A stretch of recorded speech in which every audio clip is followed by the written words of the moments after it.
You were gonna ask a girl out. What happened, Nope, Javier? I don't want to tell the story. Actually, no. Actually, now that I'm thinking twice about this, I don't know if I Our want the world to listeners, know this story. So our what? listeners need to hear this.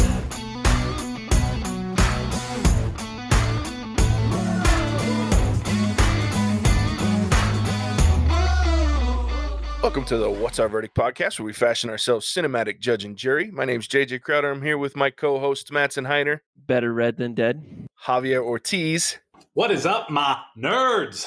and Ian Anderson.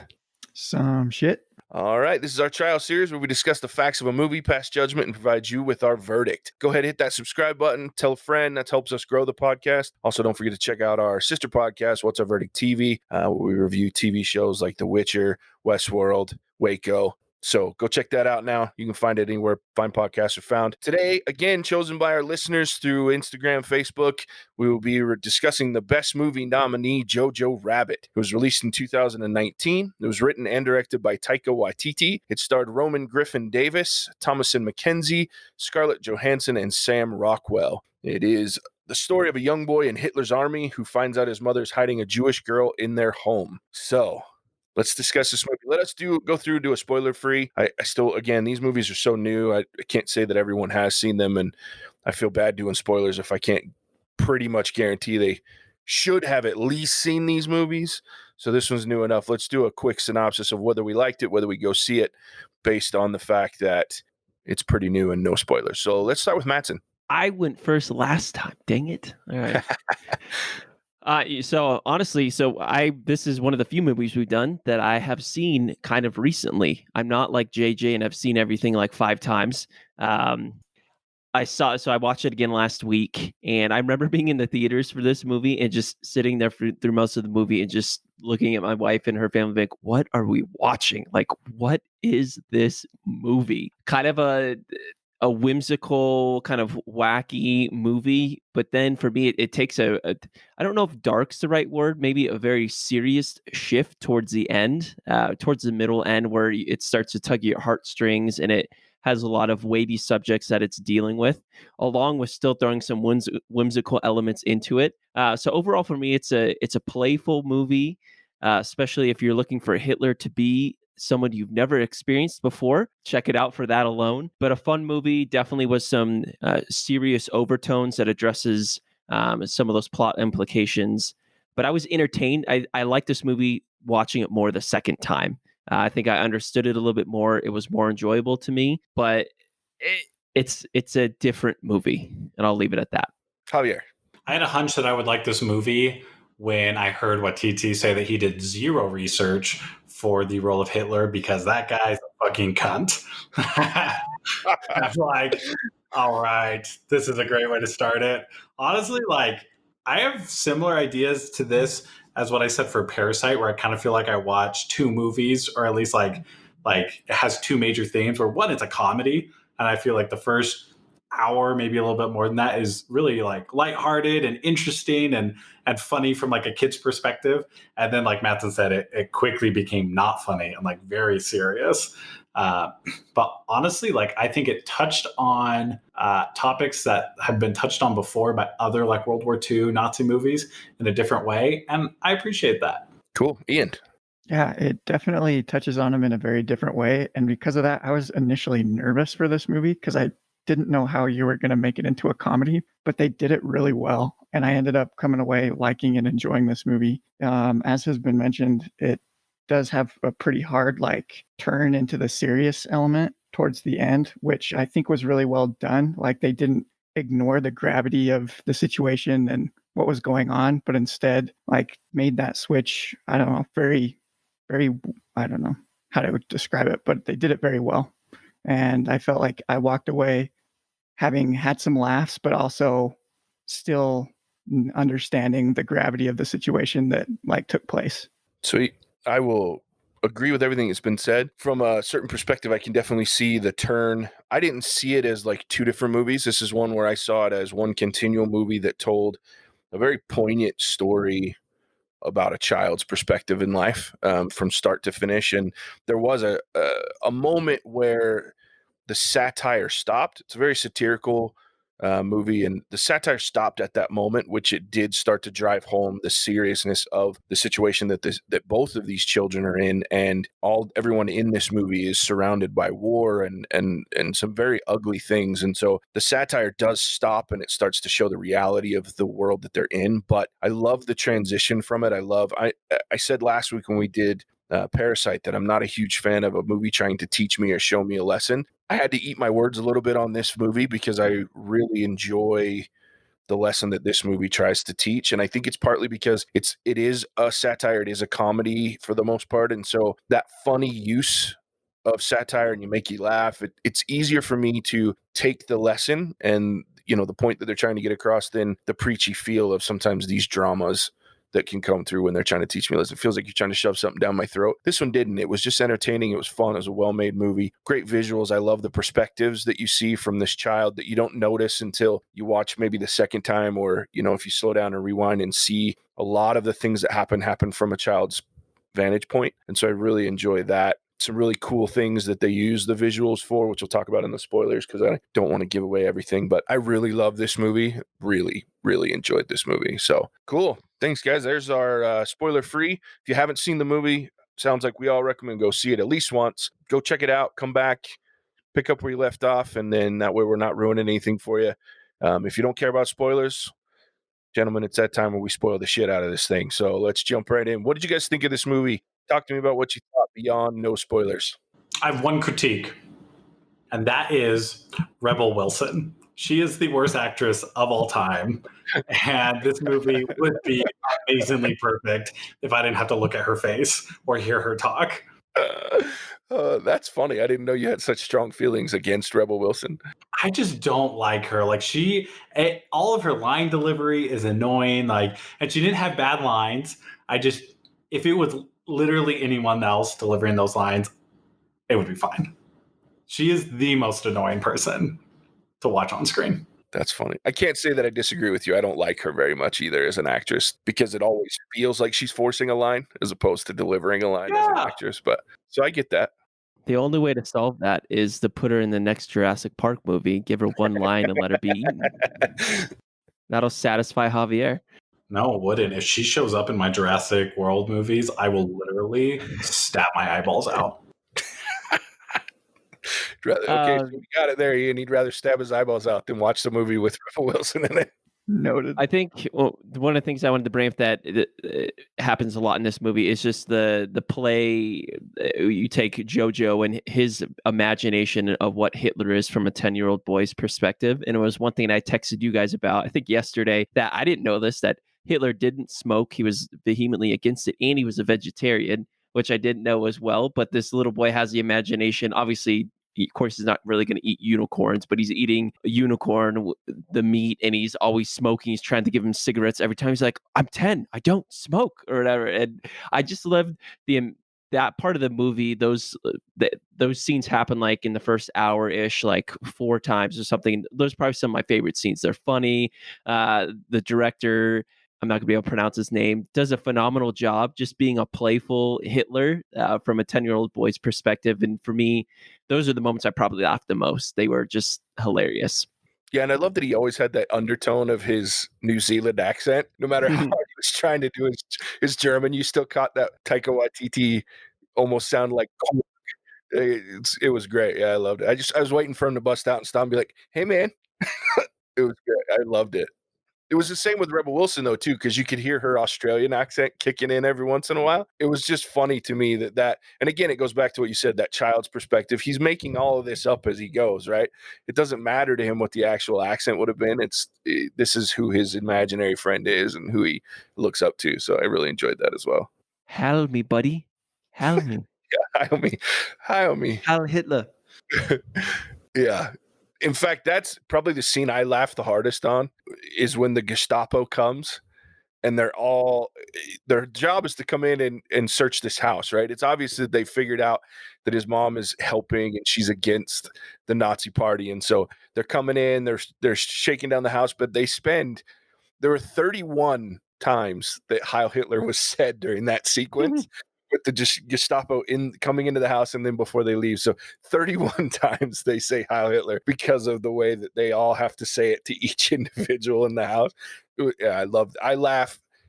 Seriously, that whole sequence, I was just giggling. And every time somebody else would start, I would laugh even harder. It was so funny to me, this super serious moment.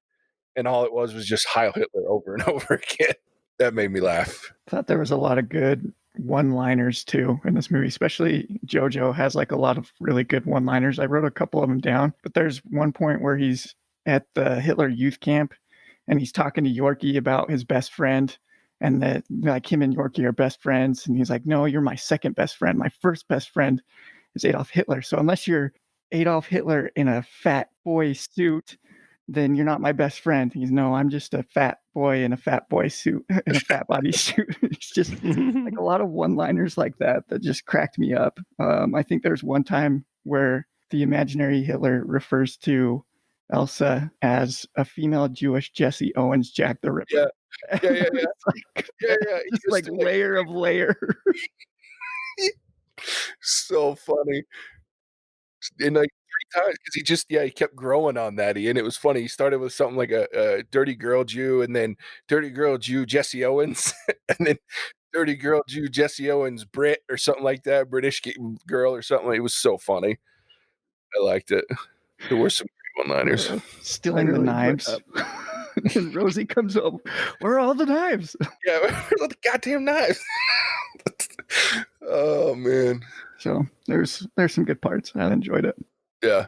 I also really enjoyed the commander. So like the Sam Rockwell's character along with Alfie Allen's character, those two characters who are obviously gay and are in a relationship in the German army, teaching children how to be German soldiers, and then later on sending them on, the missions to pick up metal for Hitler and all the different stuff, like doing all the metal drives and crap in the robot suit.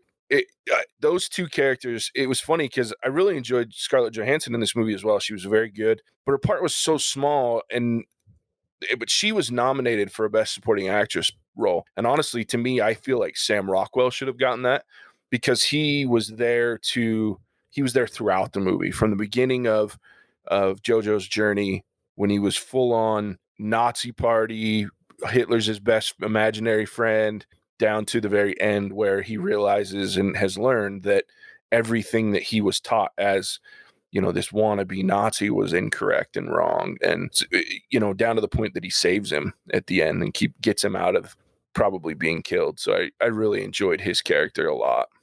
I did think that was an interesting topic that they decided to hit on, that like there were good people in the Nazi regime, right? Because I think me especially, I'm like, oh, Nazis are pigs and they're not humans, right? So whatever. So the idea that there were like people out there that are willing to help other people and also belong to the Nazi party kind of like, I don't know, made me think. But I also it also, I think, reminded people that there were like insurrections among the Germans, right? Like not every German was a Nazi. There was swaths of Germans who disagreed with the Nazi movement. So I think you see a lot of that today, this idea of like not being able to differentiate between Nazis and Germans, right? So it was interesting that they brought that point up, that there is a big difference between those two. Well, it's a huge overarching theme to this movie, right? So it was interesting as I was watching this again and sitting there watching it today, and Casey was watching it with me, and I was sitting there going, this movie is extremely relevant for the last, few years in our country, specifically because it's so much in the forefront, everything that's going on right now, and very poignant over the last week and a half, 2 weeks, right? Because it's happening, and you can pick a side and you can say I'm this way or I'm that way. I see it all the time, unfortunately, in social media. I don't even get on my Facebook hardly anymore or anything because it's everywhere, and it makes me sad and it's gross. And anyway, I say my piece and I walk away, but it's a great reflection of what's going on currently, and we all look at picking a side, but there are good people on all sides of this stuff, right? And there's bad people on all sides of this stuff, and we so often find ourselves in situations like this where we are judging people based on incorrect perceptions and things that are put into our head, just like JoJo, right? So that's what he realizes at the end of this whole thing is, I mean, he's told by Elsa, she draws him a picture of his head and says, everything that you know about Jews, we live in your head because everything that you've been taught is where we live for you, right? And so that's why she draws him the head. It's the same for all of us, I think, to a certain degree. Everyone around us is who they are, and they live in our heads. We have our perceptions, we have our ideas, we have our prejudices, we have all of these things. And this movie, it's one of the reasons I just love this movie. It takes comedy and still shows us that we are imperfect humans, and we all have our prejudices and our evil thoughts. We all have our great thoughts and our beautiful thoughts. It all just depends on your perception and the situation that you're in, on who and what believes what, right? So it's really such a great movie to sit down and watch and go, if we could all figure out that we need to make up our own minds about everything, as opposed to leaning on what we've been taught by people that have their own thoughts and their own feelings, instead of just grasping on and fighting forward for things that we've been taught that are probably incorrect. We need to think for ourselves, which I really love. That ending is he kicks Hitler out the window because he learns, I'm thinking for myself now. This is my life. I'm going to do what I want. And then boots his ass right out the window, which was the greatest kick ever. All I wanted him to do was yell, "This is Sparta," or some shit as he flies out the window. Dude, what he yelled was even better. Did he yell like "fuck you, Hitler" or something? Yeah, he did. Boots him right in the chest. Yeah. Yeah, No, it was great. Yeah. No, great themes in the movie. A very powerful movie, I think, at its core. It also touched on a very important theme. Oh, sorry, Matt. So were you going to say something? Because I was about to change the topic. No, you change it first, and I'll probably change it again. Go for it. Okay, because I think maybe one of the most powerful themes is how awkward it is to like a girl when you're 12 or however old JoJo was. Man, I fell for that kid. Like, I'm like, I've been there, man. Oh, yeah. I get that. He wrote that letter about Nathan just breaking up with her. How you gonna do her like that? She's been in like a freaking cupboard for a year or and he's more. like, and he's just like, when he finds out that Nathan's dead, he's like, oh, weird. I don't know who wrote these then. Like, nice save. Well, and then he says, fake Nathan, me and fake Nathan have devised a plan to get you out of here. Well, and even worse than that, he tells her that the Germans won the war to keep her in the closet. Dude. I was like, dude. Yeah, he just lost his mom though, man. Give him a little bit of credit. He was confused, and sad. I get it. Here's the thing is, he did it based on the trauma of losing his mom. Most of us humans have done that shit just because we don't want to let go. Yeah. It has nothing to do with going through shitty things. We just go, no. I like this person in my life. I'm going to lie and cheat and steal and do whatever I can to keep them there. And so, it's just so many undertones in this movie that if you're not paying attention, you're just like, oh, this movie's fucking funny. Well, it's pretty serious too in a lot of ways, and real in its concepts. So I love that point, Javier. He little bastard was trying to hang on to this girl. So good. He's like, he tells her that he loves her, right? And he's like, and I know you probably like me, but as a little brother, right? And she's like, I love you, JoJo. And he's like, but as a younger brother. She's like, yes, as a younger brother. He had to shoot his shot. He shot his shot and he missed. But good for him. Hey, he took his shot. I loved it. Hell yeah. I wouldn't have done that shit when I was 12. 10. Yeah, 10. Is he 10? Yeah. That's crazy. Yeah, he was 10 and a half. Takes balls. I once tried to ask a girl out. This is something different that I was going to bring up. No, keep going. You were going to ask a girl out. What happened? Nope, Javier? I don't want to tell the story, actually. No, actually, now that I'm thinking twice about this, I don't know if our listeners know that story. So our listeners need to hear this. Why don't you go ahead? Especially Joe Gold. No, I yield my time. We're going to come back to this then.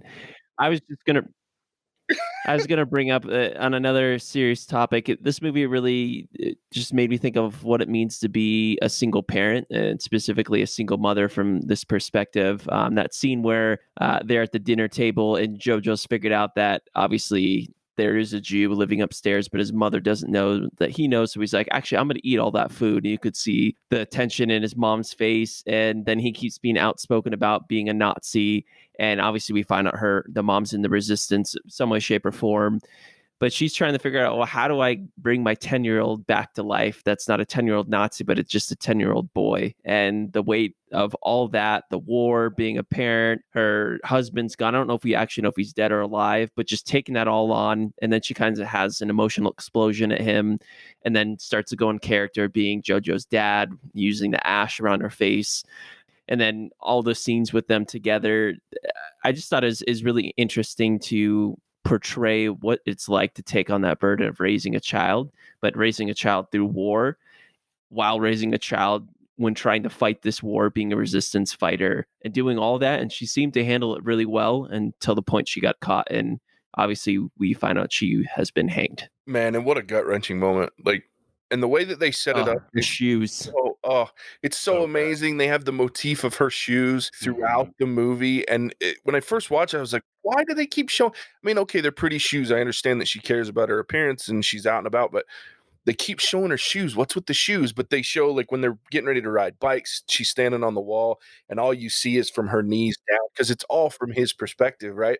And it's all to set you up for him walking through the road in a great mood. And then bam, those are my mom's shoes. And I love that they never show anything other than her legs up close. You see that far shot to confirm it, but you never see her face. You just identify her with her shoes. I thought, what a brilliant piece of filmmaking right there. So good.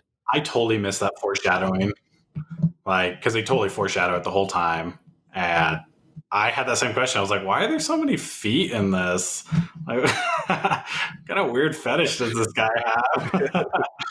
I get it now. No fetish. He's 10. I was thinking more of the director, not the 10-year-olds. Anyway, continue. I was watching this movie with Javier, and he did gasp when that happened. He was taken back, which I did in the theaters.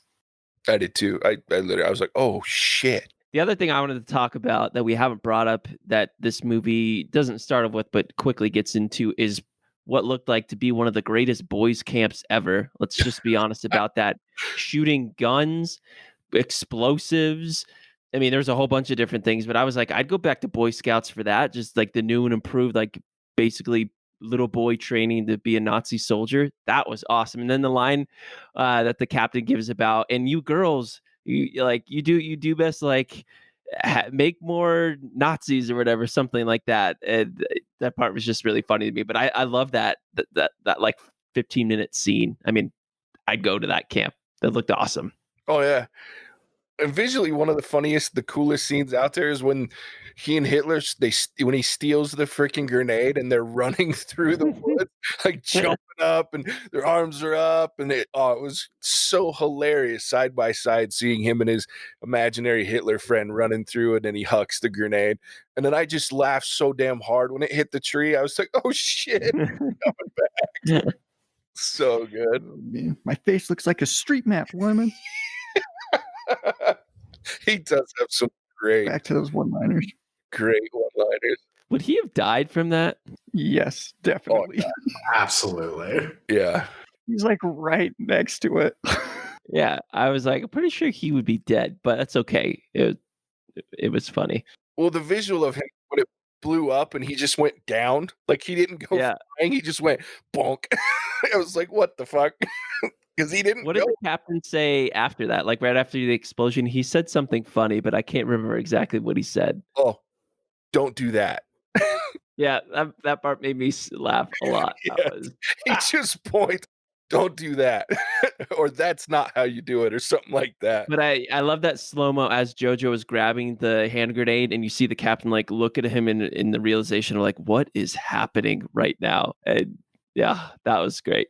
Yeah. Sam Rockwell was amazing in this whole movie. And then when at the battle at the end, when he's running out and he's got all this frilly lace on his uniform, and he's shooting the gun with all this shit coming off of his whole uniform. I thought that was fantastic. Don't forget the music. Oh yeah, of course. Whole thing was just so beautiful. So much fun. Fun movie. Well, then he saves his ass at the end. That was pretty cool too. When he saves him in the house when the Gestapo are there, and they, the whole sister thing, and he lies about the fact she got her birthday right, and So I really enjoyed that. And then at the very end, when they're, he's got the jacket on and the Russians are about to kill them all, and he pulls the Russian, he tells him, go live your life and whatever, and then pulls the jacket off of him and calls him a Jew to get him out of there. Brilliant piece of movie.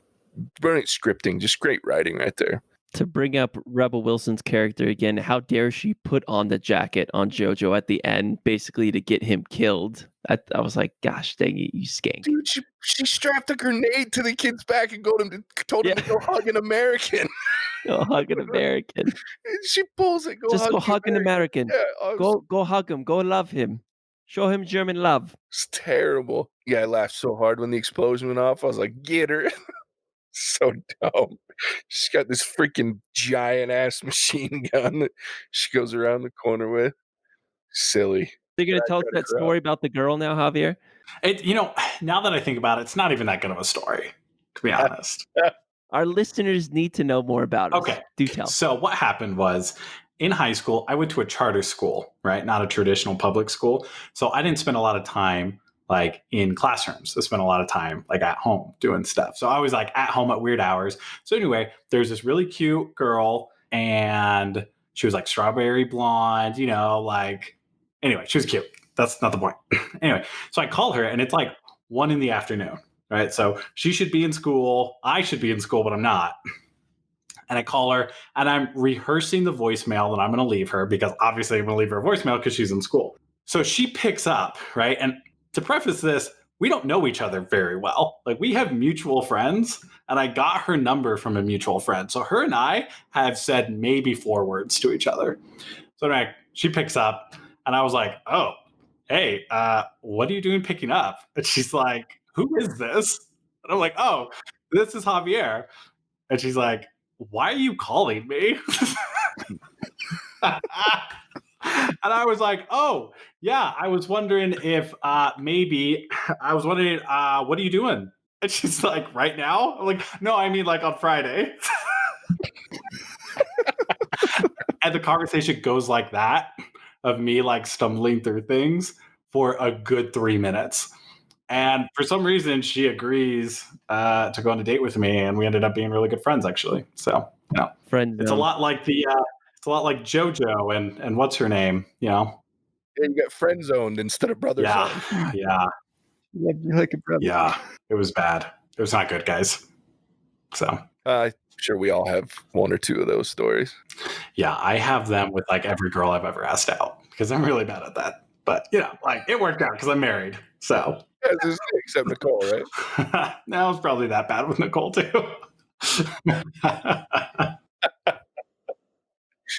It's usually the reason that it's funny. Some of the best dates I ever went on were the worst I asked them out stories on the planet. Like, it's like, that's fucking awkward, but you went out with me anyway. Surprisingly, that was a very fun date. So, yeah. Poor JoJo, he didn't get a fun date. He tried to stab her. Can we get back to the Nazis now? You asked me. I didn't want to talk about it in the first place. Don't give me that attitude. Oh, man. Crazy. Adolf Hitler. Yeah. 31 times. We'd all have to say it 3 The times. only episode I can get away with saying that. So, I mean, Sure. I got to throw it in here and there. You're really milking that, aren't you? Yeah. It's really. I swear.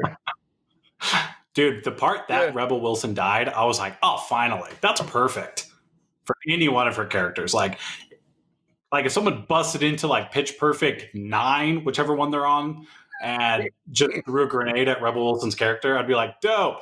Good movie. 4 out of 5. I love it. I'm glad I'm not the only one because there's a lot of people that really enjoy her, and I'm not a fan. I don't like her much at all. No, you can pick up any self-deprecating moron and put him in front of a camera, and that's Rebel Wilson. That's fair. So, any other thoughts on this particular movie? This would be a really short episode, fellas. I feel like we got all of our heavy topics out of the way. I'm not sure. Yeah, I think I'm good. Cool. Well, let's go ahead and rate this thing then. We'll go in reverse order. I'll start. Ooh, reverse. Thank the Lord. I know. Flip it in, reverse it, whatever. Anyway, so JJ finally doing something first. Yeah. I don't do it very often. I usually try to let you guys go first. Try to be a nice host. Anyway, For me, I absolutely adore this movie. I will probably watch it many more times so that I'll get that right out the gate, just because I think it is a very well written, perfectly directed. I love the perspective of this movie. I love the character progression. I love the characters, both character progressions.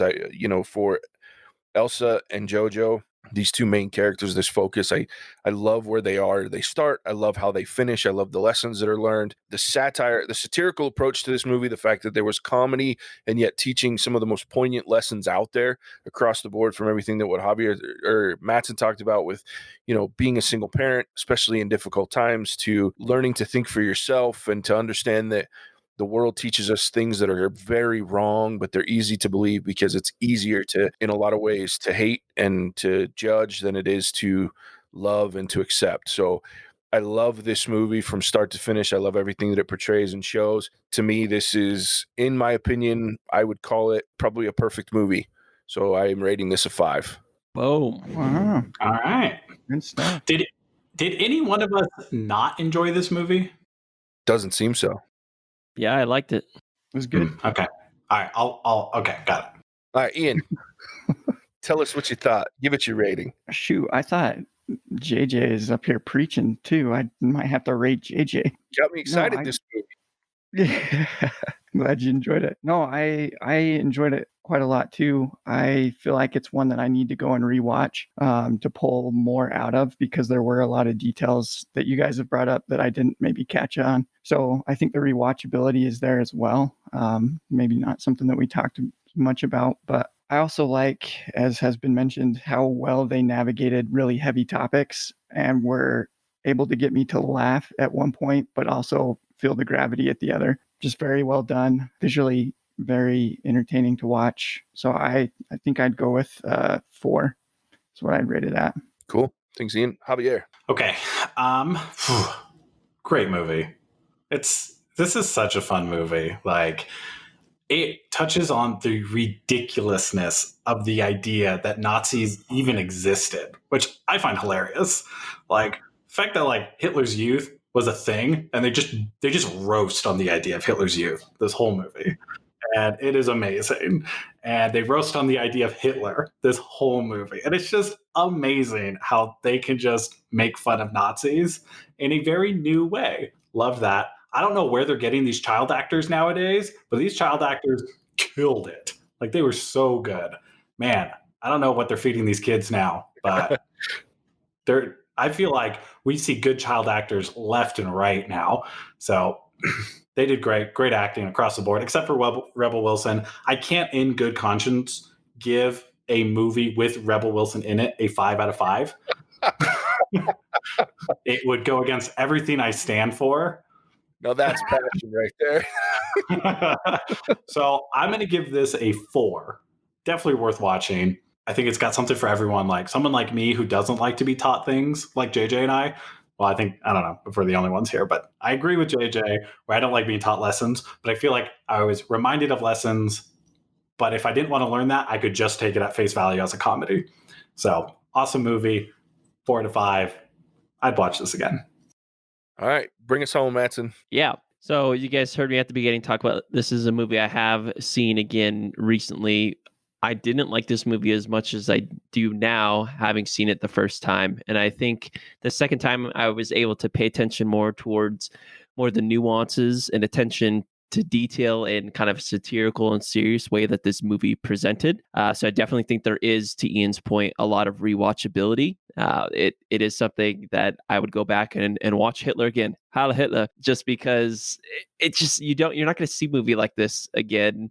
I feel like where it's able to balance the funny and the serious moral implications of, like Ian and everyone's and JJ and Javier's talked about, being a single parent, to Nazi wartime Germany, to being a kid trying to find your identity amongst a war. I mean, there's so many different topics that this movie addresses that you can, again, extrapolate to what's happening in our society today with all of the different ideas and things you're supposed to be. How do you navigate through that? And we experience that through JoJo, albeit a 10-year-old's mind that believes Hitler is a smoker that likes to eat unicorns. And but again, it works. It's a really balanced and funny movie for that. So I would definitely say it's something that I'm going to watch again, something I think everyone should watch. So my rating, I'm going to give it, man, I think it deserves a 4.5. I don't think it's a perfect movie, but I think it's darn near close because of a lot of the reasons we've talked about. And yes, I would watch it again. Cool. Yeah, I just love this movie, and I do recommend watching it again. I caught so many little things that I missed, like even some of the things that he builds when he's like the paper that he puts up on the wall when he's told to go out and paste the little posters. As his belief in the system falls apart, so are those posters. They show the posters 2 or 3 times, and each time they're in more disrepair, just like his belief in the Nazi party. Anyway, you got me thinking about all these things that I've got a question for you guys. Yeah. Where does this rank in your favorite anti-Nazi movies? I would say, I think it's overtaken. My favorite anti-Nazi Give me all my options. Rattle off the So options. you've got like, mine is Inglourious Bastards. It's a great one. You don't get more anti-Nazi than Inglourious Bastards. Fair enough. But you've also got Saving Private Ryan, which I guess is more like wartime, so maybe not directly Nazi. You've got like Schindler's List, which is a pretty big one. You've got, I don't know, what am I missing here? And I'm thinking more along the comedic lines. So I think of the Producers. I think of, which was very much a satirical version of making fun of Nazis again. That's probably a better comparison. So Producers, and then the one Charlie Chaplin. What's the name of that movie? Old School. He gives the speech as Hitler, where he's talking about the perfect world. If you guys haven't seen this, you really should watch it. It was like Charlie Chaplin's. I don't think I've really seen any Charlie Chaplin. It was his swan song. It was the greatest thing. Like I think it was called, oh shit, I can't think of it. It's the something. Anyway. If anyone does know the answer, shoot us an email. What was it? Yeah. Look up the something Nazi. We don't encourage users to do that. No. I don't. But anyway, so I think so. The Producers was always was a very funny one to me. I've always enjoyed the Producers, but I think this one overtakes it. I think the fact that this movie was so sneaky with the wonderful life lessons in it, and the fact that I literally was laughing, like belly laughing at parts of this movie, and then literally cried twice during this movie as well. So that kind of thing, when it can draw that amount of emotion and make me excited about rethinking how I look at the world, that to me is a fantastic movie, which is why this to me is the ultimate anti-Nazi movie. JJ, does that make you a teardrop specialist? No. Case closed. Case closed. That's funny. What's a teardrop specialist? It's a quote from the movie. Yeah. Oh, did I miss that part? What does that mean? You might have. He's like crying at one point. Oh, he's like, you look like you're crying. Yeah. I remember that part. That's the one. Yeah. I'm there with you.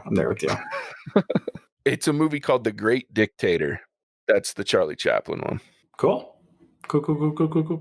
Yeah, if you haven't seen it, or at the least you should YouTube. If you look up on YouTube, The Great Dictator Final Speech, really fantastic speech to watch. I don't think I haven't seen it, all those movies enough to say, is this better than the other? But if I'm going to compare it to a war movie, Saving Private Ryan, I mean, I love Tom Hanks, so it's hard for me to go against that movie. I love that movie, but I don't actually look at these movies as very much the same.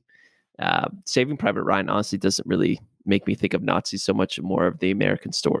I'm not going to go into it. That's a completely different movie. I like JoJo Rabbit. We'll leave it at that. It's a great movie. All right. So I would say that's the wrap up of this. Matson, why don't you tell him? Actually, let me have Javier do it. He hasn't done it in a while. I'm going to make him sweat bullets here. All right. It's a test. Okay. Let me stretch out. Okay. Do a couple of. Get your stretches in, Javier, and tell them where they can find us. All right. You can find us literally wherever you can find podcasts that were handed down from the gods themselves, like podcasts that are so perfect that Dionysus himself would turn it into a wine and put it in a cup and drink it. What about those that don't believe in God, Javier? Everyone believes in the gods, right? Zeus is up there right now listening to you, Matson. So tighten up, man. Unbelievable. To give you some examples, that's Spotify, Stitcher, Google Podcasts, Apple Podcasts. You can also find us on social media. So currently we're on YouTube, which is kind of new to us. We're doing trailer reactions for upcoming movies, which is very fun. We're also on Facebook, Instagram, and Twitter. So you can follow us on any or all of those platforms and shoot us DMs if you have any questions. You can also email us directly at hosts@whatsourverdict.com for any questions or movie recommendations. Perfect. Thanks, Javier. Again, guys, don't forget, check us out on our sister podcast, What's Our Verdict TV. Review all the new and upcoming TV shows and have a lot of fun with that as well. And then, guys, do we know what we're doing next? We don't. We need to put that on. We need to get a poll out there to see what. Oh, we're doing Scoob, right? We're going to do Scoob next week. And then everybody keep an eye out for another poll coming so you can decide. I think next when we do a poll, we need to do one of our the arbitration series. Let them decide on an arbitration. I think that'd be fun. So keep an eye out for that as well. Do it. And thanks for listening. And we'll catch you on the next one. Bye-bye now. Bye. Cinemagic out. Cinemagic. Boom.